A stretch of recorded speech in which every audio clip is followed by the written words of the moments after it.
આજના તાજા અને મુખ્ય હેડલાઇન સમાચાર. ખેડામાં યાત્રિકો ભરેલી ખાનગી બસની બ્રેક ફેલ થઈ. ગળતેશ્વર નજીક પલટી ગઈ. એક વૃદ્ધાનું મોત, 55થી વધુ ઇજાગ્રસ્ત. સાણંદના ઈયાવા ગામથી યાત્રિકો ખાનગી બસ મારફતે ગળતેશ્વર જઈ રહ્યા હતા. ખેડા જિલ્લાના ગળતેશ્વર તાલુકામાં અકસ્માત સર્જાયો છે. સાણંદના ઈયાવા ગામથી ગળતેશ્વર દર્શનાર્થે જઈ રહેલી યાત્રીઓની એક ખાનગી લક્ઝરી બસ સેવાલિયા રોડ પર આવેલા લોહિયાપુર નજીક પલટી ખાઈ ગઈ હતી. આ ભયાનક અકસ્માતમાં બસમાં સવાર 55થી વધુ મહિલાઓ અને બાળકોને ઈજાઓ પહોંચી અને 62 વર્ષીય વૃદ્ધાનું મોત નીપજ્યું છે. પ્રાથમિક માહિતી અનુસાર ખાનગી લક્ઝરી બસની અચાનક બ્રેક ફેલ થઈ જવાને કારણે ચાલકે વાહન પરથી કાબુ ગુમાવ્યો અને બસ રોડ પર જ પલટી ગઈ હતી.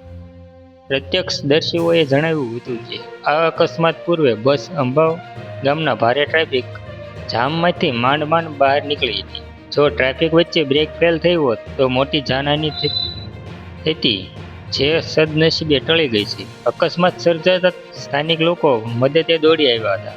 ઘટનાની જાણ થતાં સેવલિયા પોલીસ સ્ટેશનનો કાફલો પણ તાત્કાલિક ઘટના સ્થળે પહોંચી ગયો હતો.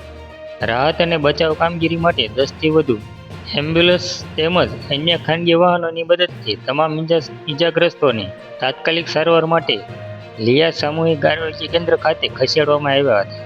આ અકસ્માત બાદ સેવલિયા સરકારી હોસ્પિટલમાં નવો વિવાદ ઊભો થયો.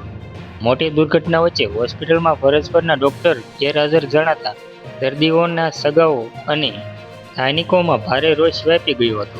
નર્સિંગ સ્ટાફે પ્રાથમિક સારવાર શરૂ કરી, પરંતુ સ્થાનિકોએ ગંભીર આક્ષેપ કર્યો છે કે સમયસર યોગ્ય તબીબી સારવાર ન મળવાને કારણે 62 વર્ષીય ઇજાગ્રસ્ત મહિલાએ જીવ ગુમાવ્યો છે. હાલમાં 2થી વધુ દર્દીઓની હાલત વધુ નાજુક છે. તેમને વધુ સારવાર અર્થે ગોધરા સિવિલ હોસ્પિટલ ખાતે ખસેડવાની તજવીજ હાથ ધરવામાં આવી છે. આ સમગ્ર મામલે પોલીસે ગુનો નોંધી આગળની સઘન તપાસ શરૂ કરી છે.